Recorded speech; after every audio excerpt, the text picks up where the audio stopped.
Yo, what is up guys? Chase Arevalo back at you with another video, and I'm super pumped today to come at you guys with a banger video. We're going to be reviewing Albert Pedrico Kratsov from TCU versus Neo Yedner from University of San Diego. All right, we got a good one here, so let's get straight into it, guys. If you're not familiar with who I am, my name is Chase Arevalo. I played D1 tennis at Georgia Southern University. I coached then at IMG Academy, where I was mentored by Nick Bollettieri, among the other coaches there. And after I left there with an amazing letter of recommendation from the coaching staff there, I then moved down to Boca Raton, Florida. And I dropped out of college, moved down to Boca Raton, Florida, and I worked under Rick Macy as a coach there. And then within 6 months, I went from having literally 0 lessons to being fully booked out. And he promoted me to become a director because of that and because of the results that I had for students. So yeah, guys, if you have any questions, drop them in the comments. I'm here to help you guys. So if you're new here, subscribe to the channel and let's get straight into it, guys.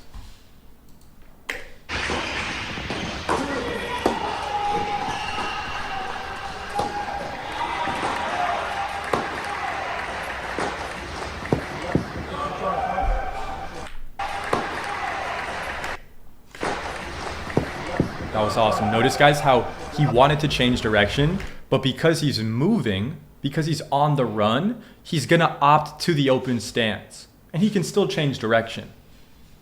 Okay? But the open stance is the modern way to play, guys. Okay? So take that, apply it for yourself. Even there, notice, the ball was shorter. Look. Returns deep. The priority is not to place it way to the side. The priority on your returns, guys, especially first serve returns, has to be depth as a priority, number one, before anything else, okay?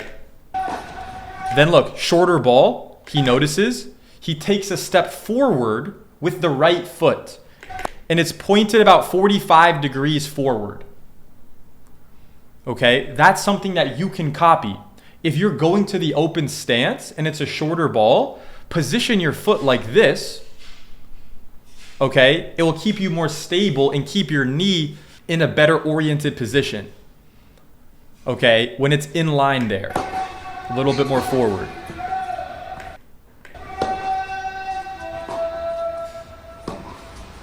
Great patience in the cross-court rally. Okay, it's a relatively short ball. Change direction. Now he's on the run here. Go cross again. Good ball. Okay, so look, he missed that a little bit long. That was a good miss. That was a really good miss. So if you're in the point there and you hit a similar shot, that's okay. As long as you know your intention was correct, right? And you had a good intention with the shot, it's okay that you missed it. You know, just make that micro adjustment.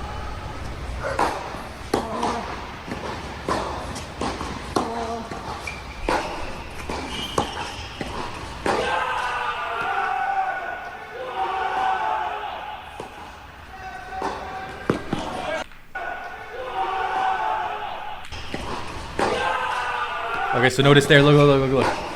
He goes down the line. His opponent's setting up in the one-hander. Okay? Notice on his one-hander, something that he does very well technically is notice how his right elbow was locked out from contact as he follows through and as he rolls and as he turns over and he internally or actually externally rotates his shoulder. Okay, so you can apply that on your ground strokes as well, even if you have a two-hander or you're talking about your forehand.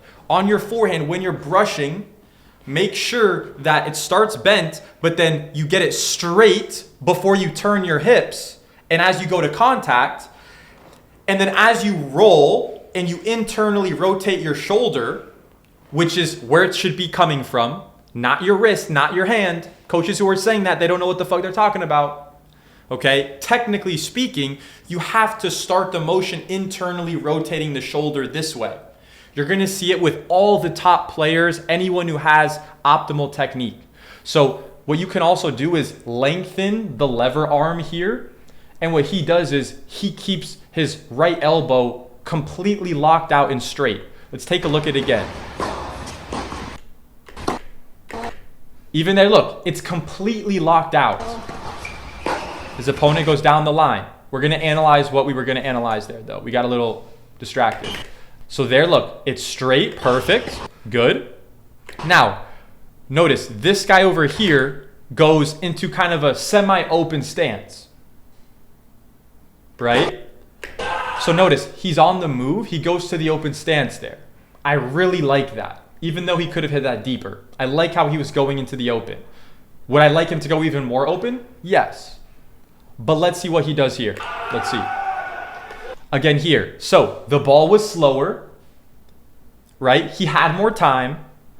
Is that extra time being reflected in the footwork? Or is it casual footwork? Looks a little casual, a little bit casual. Again, there. You can hit that close stance. Nothing necessarily wrong with that. But if the ball's going to be getting really close to you, they're hitting a fast shot, open stance is a more versatile stance. You're going to have more options that way. Okay? So by going to close stance here and not open stance, what's happening is the default is not his hips are being open, which means now he has to do all this extra work to get his hips through the ball. Why not just start with them more open? Why not do that? Why not get in a really wide athletic stance, get wide, get low, and then you can still fire your hips and turn your hips fully. You can still do it, right? However, here you can literally see his hips didn't turn one bit. There was zero hip turn, okay? So I'm not saying that's why he missed it. I'm saying he fucked up on the shot. Let's look at what possibly could he have done better. Okay, and that's just what I see. That's my 2 cents there.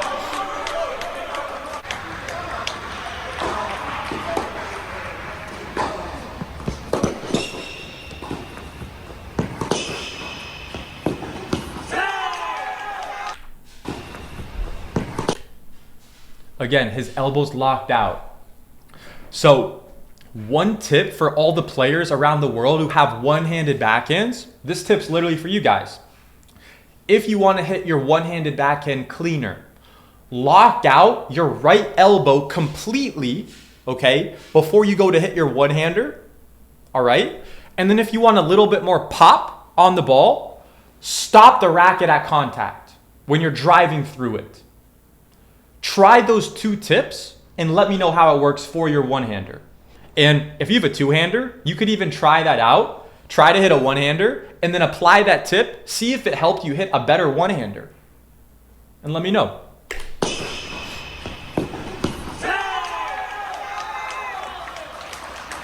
I know that when I've coached players who had one-handers, that tip's worked wonders for them.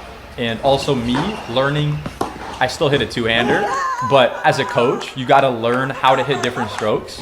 So I've learned and I've developed the ability to hit not a great one-handed backhand, but I can make the ball, you know, and I can hit it clean through the ball, right? Because I understand the biomechanic principles and I've done quite a bit of volume as well. At Byberg, we're experts in small business insurance. We think through every risk factor. That's the nature of coaching though. You're gonna hit a lot of balls, you're gonna get pretty good feel, unless you're just a total bum.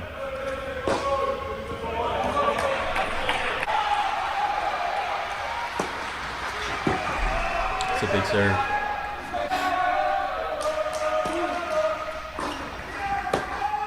I like the open stance. So there, look, notice how he's slicing here. There's a reason why he's slicing. He's kind of forced to slice here, right? So where did he lose control? Where did he make a bad decision, potentially, right? Because look, maybe he wins this point, but he's out of control now. He's having to chip the ball now. So let's go back. Let's see. So, serves body, nothing crazy there. He picks a corner and goes to it. He goes to this corner here, gets it back deep. That's good. Open stance, ball cross court. That's good. Okay, he's open stance. He goes down the line and he hits a short ball. So automatically, when you're going down the line, you got to have the standard for yourself. Bro, you got to get the ball past this line here. Okay? Unless you're ripping it really big, okay? Or you're taking it really early and your opponent's way off the court, your default has to be getting that ball deeper if you want to do damage. Because what we're going to get to is this now, where if you don't, right, and you hit it short like that, you're fucked. You're totally fucked. Because now this guy goes open stance with the one-hander, amazing technique on his backhand, right elbow's locked out. As he externally rotates his shoulder, that's his shoulder, it's not his wrist. Look at his wrist. His wrist isn't moving. His wrist isn't moving, okay? But you guys don't want to hear that, all right? Now, he puts him on the run with the cross-court ball. So if you get that ball shorter and then you go cross-court with that backhand, your goal is, I'm putting this guy on the run, and worst case, I want to get kind of easy ball next. If you can't, hit a winner, etc., right?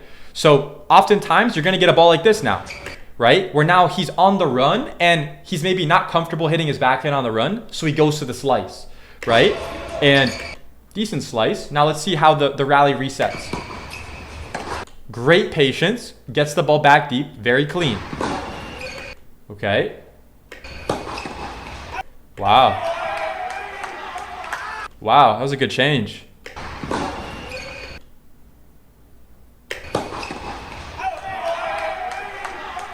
Nothing you can do there. That's just too good.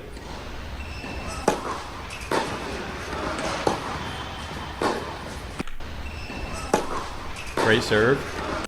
Notice, he's just letting go of the racket with his left hand once the ball bounces. Okay? Now, notice, as he's hitting the ball,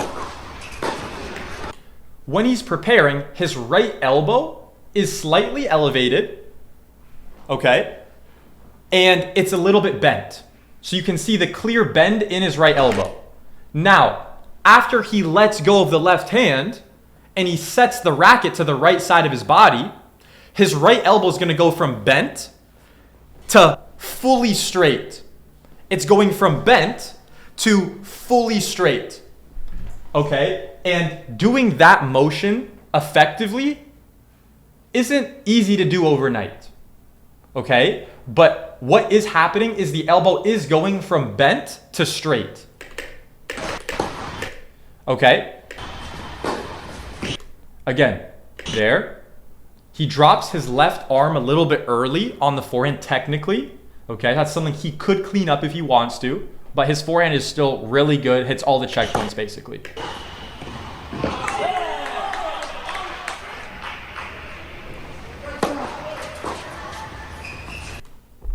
Again, what's a principle that he's doing here again, just like the other guy did? He keeps the left hand on the racket until the ball bounces, bro. The racket stays on the right side of his body.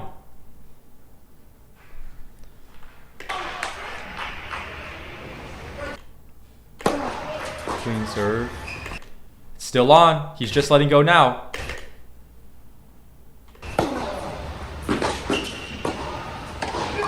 Yeah, so technically, he doesn't take it back too far. It's still an ATP stroke. But what you'll see is, this guy could actually clean up his forehand. I believe he could hit an even better forehand if he elevated his right elbow a little bit so that he could set the racket a little bit more naturally to the right side. You'll see how on the stroke, he takes it a little bit behind the hitting side.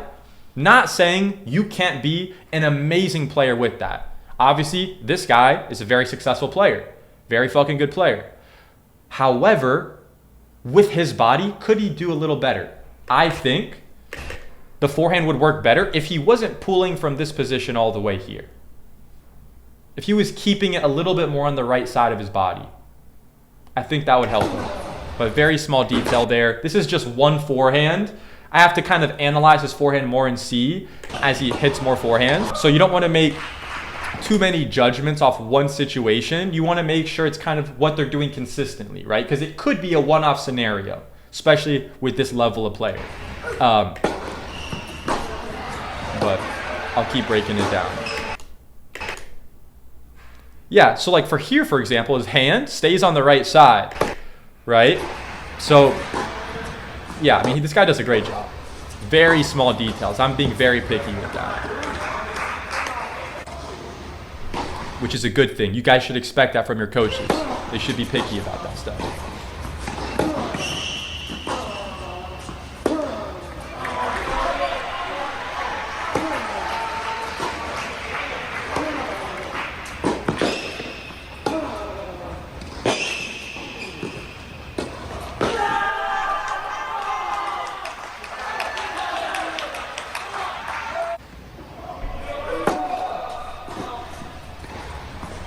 Okay, so he sliced that, right?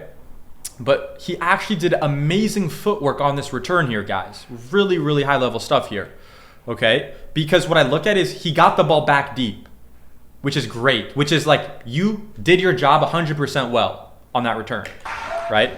So look, he splits, he puts his weight on his outside leg, okay? Holds it, right? And then times it where he pushes off the left, makes contact, and then the right foot is starting to touch down. Okay?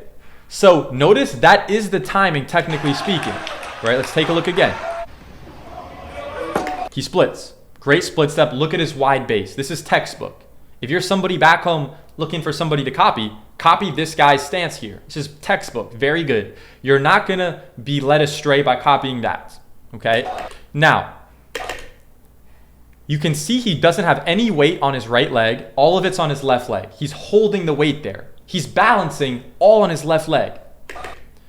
Now, as he's going through his motion, his weight is still on his left leg. Okay? Then he makes contact. The ball already left his strings here. And now his foot hasn't touched the ground yet, but it's about to touch the ground. Okay? So that nuance of that timing will help you tremendously on returns. A lot of times with players, very simple thing, it's like a very high leverage activity that they can fix, is do this instead of taking the step first with the right leg, putting it on the ground, transferring your weight fully, and then trying to hit it. What I've seen is more often than not, athletes time it way better doing what I just described there, and what this player is just demonstrating here, okay? So let's continue. And like I said, what triggered my brain to look for something like that was the fact that he hit a good shot here, right? When he could have just maybe hit a slice with short, or maybe floating in the middle, but he did a pretty good damaging slice, right? So those are the ones where then look at what the guy did. Look at what the guy did to get that result, right? Because everything in tennis is cause and effect. So I like how he keeps his left arm straight when he lets go of the racket and keeps his shoulder turned pretty well. I love the open stance here. That's awesome. Again, open stance is good there. Good open stance. He could make that, but it's obviously riskier than going back cross.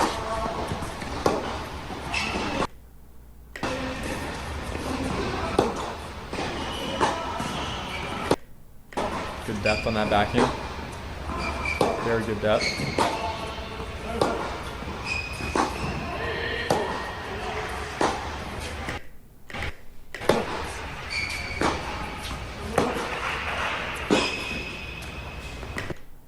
Wow. It makes sense why he's got a great slice, because he's got a one-hander. Usually players with one-handers have a very developed slice because they've got so many reps at it.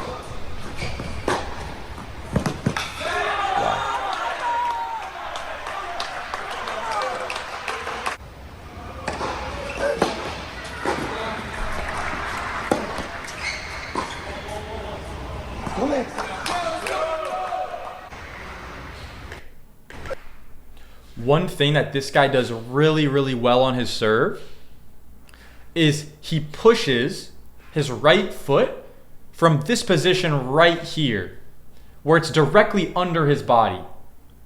When you can position your foot like that, it's gonna help you get more of a vertical component going up on your serve.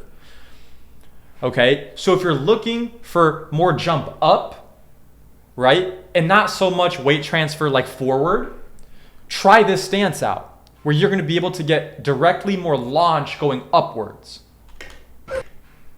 You see how he's directly going up because his foot is positioned there. Oh, I like that serve. The best part about that was the fact that he made contact a few feet inside the baseline. Really, really high level stuff there. Taking the ball early. That was good. Wow. It's a crazy shot. Down the line on the approach.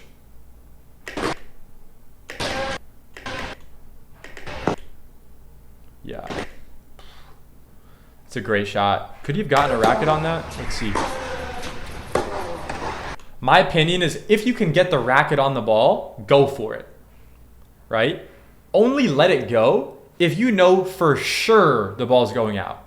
Because my opinion is, dude, it's another rep that you can get better. It's another rep that, I mean, you can make the shot, right? Like, especially if it's not too difficult of a ball. I mean, this was a good shot. That's a tough one. That's a tough one. He would have been really on the stretch there, but I still think you got to try to put a racket on it if you can. That's a great shot, though.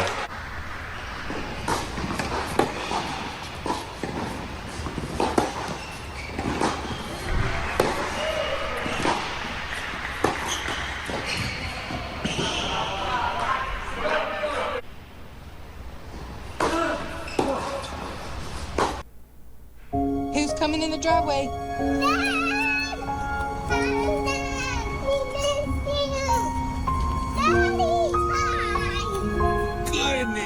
My daughter is being treated for leukemia.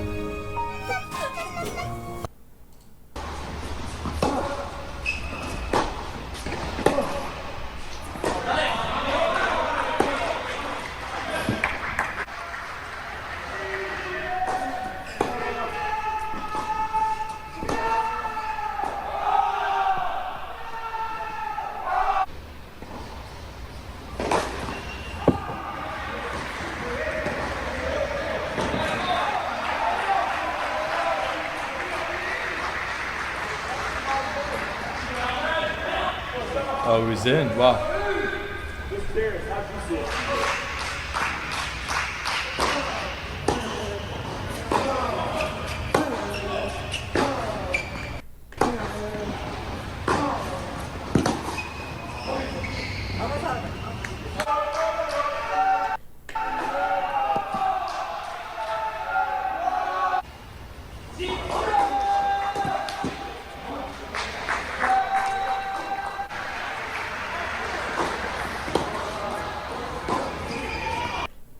Great job with the left hand. Make the forehand, bro.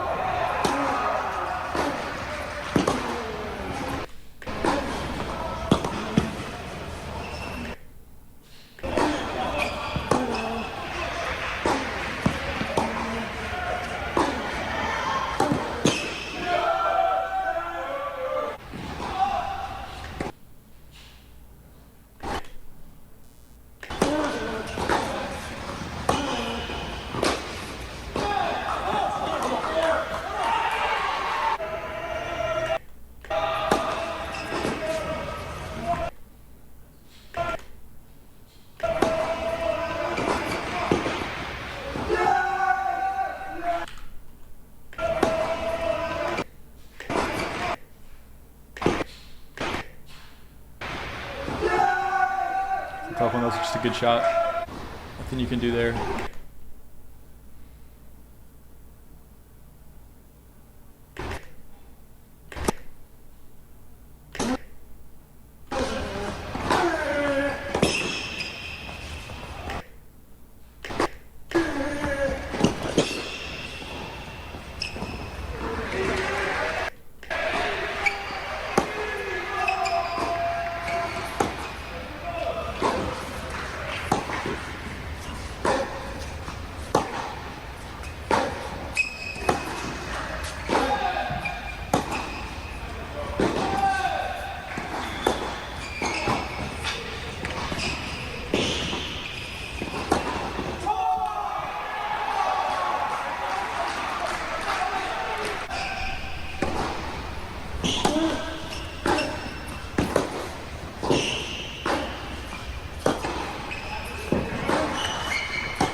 One thing for you guys also to check on your forehand is, look, with your right elbow, with your hitting elbow, if you're lefty, your left elbow, okay? What do I say a lot? I talk about how getting the elbow longer, getting a longer right elbow, okay? It's gonna be a longer lever, which means you're gonna be able to get more power, okay? That's just the physics of it. That's just a physics thing there with any sport, okay? However, what you'll notice is not every player has perfect technique where it's pencil straight. They're like Alcaraz where it's out in front and it's like that, right? So it's like, okay, well, I realized there was one day where I realized that and I was like, okay, shit, like this is what is happening. And like, I look at Djokovic, like his elbow's not like totally straight. Like Rafa's is, you know, Federer's is, Alcaraz, but like Djokovic doesn't do it, right? This guy doesn't do it. That guy doesn't do it. This girl doesn't do it. This girl doesn't do it, whatever. And that's true. I realized, I was like, this is a fact. I'm like, why don't they all have that? Because look, there is personal preference to it, right? And not everyone, you know, has worked on developing that, okay? However, what you'll see is the timeless principle, time and time again, in general, is let's say they're not totally straight before they're coming forward, right? And let's say there's some bend in it, right? Like they're here, they're going forward, and there's a little bit of bend. What you'll notice is the best players who even have success with that, they keep the angle, whatever length that is, consistent from the start of pulling forward and contact. In general, as a general rule, there might be minor fluctuations, but in general, you're gonna notice they start with that bend, right? They're bent, and then they set the angle to a certain degree, whether that's straight, whether that's a little bit of bend. But then as they turn their hips, right? They turn their body to get the arm to come forward. They turn their hips, they push from the ground, they turn their hips, turn their body to get the arm to come forward. Right? So they're turning their body to get the arm to pull forward. Okay? As well as there is an arm component of it as well. All right? But the lesson for you guys is, okay, maybe I have a little bit of bend in the elbow, but can I keep that same angle and make sure I don't bend it more? Right? Or it's actually a good thing to try to get it more straight as you're doing the motion. So you don't have to worry about getting it too straight. But the main thing is, it's okay if you have some bend in it, but is that bend the same throughout the stroke as you're going to the ball, right? Even if it is a little bit bent, okay? Because even if there's some bent, you can still make it work at a really high level, especially if you're a really good athlete, obviously, right? So that's my 2 cents there, and that's like a good technical tip that you can apply. It's helped hundreds of my students out.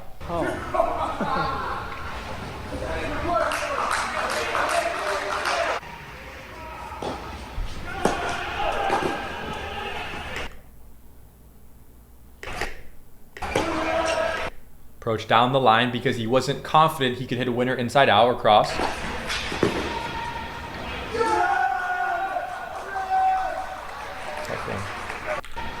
So let's notice. He hit an approach shot down the line here, right? His opponent went where? Where did he go? He had it baked in. Passing shot, I'm going to go down the line. So very simple. For you back home, passing shot, go down the line. As a general rule, as a framework to work with. Then you can get more nuance with it the higher level you get. Okay? But if you're just out there whacking balls, you have no clue where you're hitting, and you want something simple so you can just go out and execute, highly recommend adopting that framework.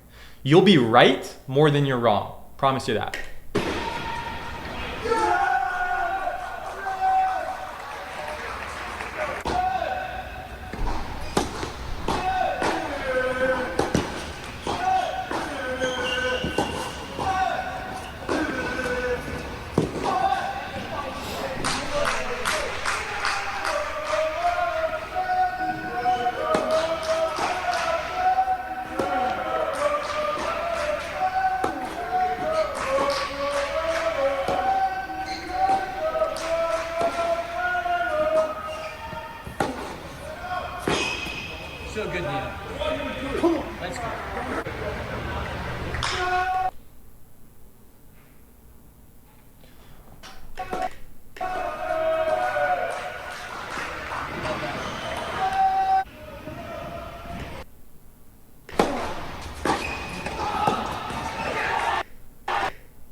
Approach down the line. Good shot.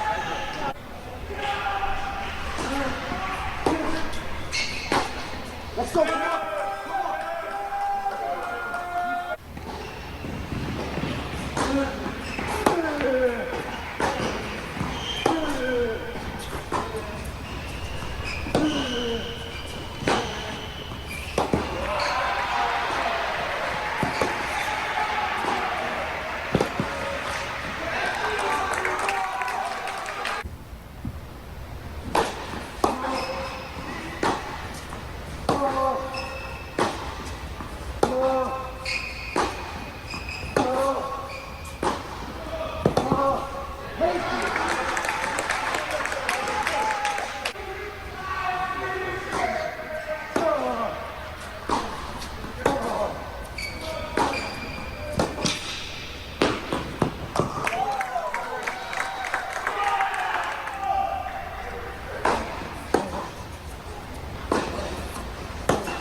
It's huge.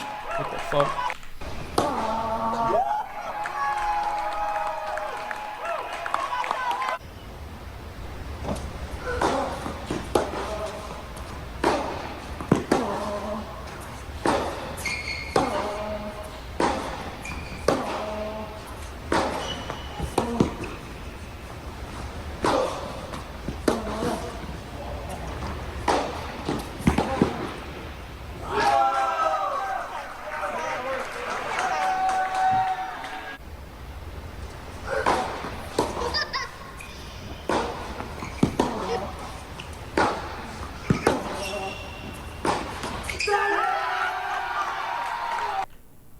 Solid. Solid match. Solid match. But yeah, guys, if you guys have any questions, drop it in the comments below. Let me know your biggest takeaway from this video and what are you going to apply into your next match. Let me know in the comments, guys. And yeah, I hope you have an amazing rest of your day. And we'll see you in the next video. Peace.